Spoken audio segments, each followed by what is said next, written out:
Bonjour à tous. À l'occasion du retour de la Champions Cup, je reviens aujourd'hui sur la large victoire du Leinster au Racing, 42-10 et 6 essais à 1. Je vais plus spécifiquement analyser 2 essais du Leinster, montrant la précision et la créativité du jeu des Irlandais. Tout d'abord, à la 61e, c'est une pénalité jouée à la main. Observons l'organisation initiale des Leinstermen. On a un bloc de 3 avec le futur preneur de balle, un second bloc de 3 excentré, et le troisième ligne Van der Flier en retrait. La combinaison est lancée. Première astuce, feinter de charger droit devant avec le premier bloc et passer le ballon au bloc excentré à gauche.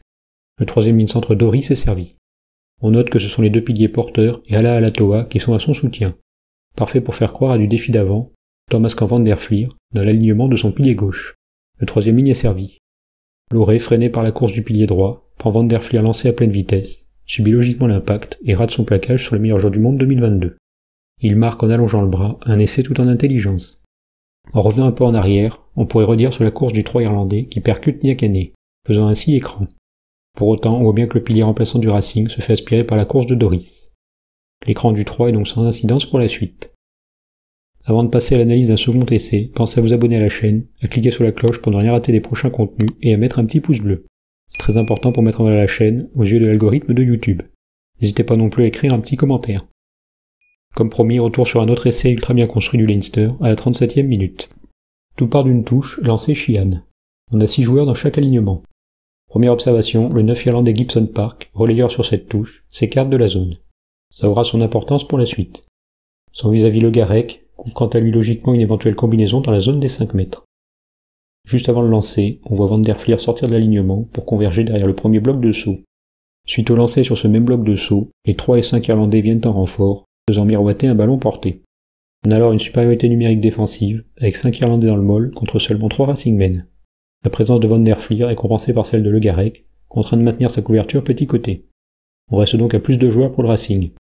Néanmoins, la feinte de portée ayant concentré aussi des défenseurs franciliens en bord de molle, le relais du talonneur Sheehan, suite au pivot de Van der Flier, et la présence au large de Gibson Park en position de 10, suite à son replacement malin évoqué au départ, concentre 3 défenseurs avec seulement 2 attaquants. On passe donc à un +1 défensif pour le Racing 92. Toutefois, Chat devant purger encore 2 minutes de suspension suite à un carton jaune, les deux équipes se retrouvent à égalité numérique sur l'extérieur. Le Leinster propose alors sa spécialité, à savoir les cellules de 3 joueurs sur un petit périmètre. Ici, on a le troisième ligne centre Doris, le premier centre Natai, et derrière le 10 Burn. Diallo est fixé par Doris, le 12 est servi, fixe le centre Sailly et donne à son ouvreur. L'équilibre numérique est maintenu. Nouvelle cellule de 3. Burn fixe Ficou, la course croisée en l'heure extérieure de Ringrose ralentit Russell. L'eau est servi venu de son aile opposée. Il crée un surnombre car son vis-à-vis Wade est obligé de couvrir le second rideau. Le leurre de Keenan sur l'arrière Spring, un peu trop facilement aspiré, et l'action précédente de Ringrose ouvre un espace entre Russell et Spring. Ce dernier battu, alors que Keenan poursuit sa course, ça donne un 3 contre 1 extérieur, avec le seul Imhoff pour défendre. Obligé de filer à toute vitesse extérieure, la défense du Racing est surprise par le retour intérieur de l'eau pour Ringrose, et ni Diallo ni Sailly n'ont le temps d'intercepter le ballon.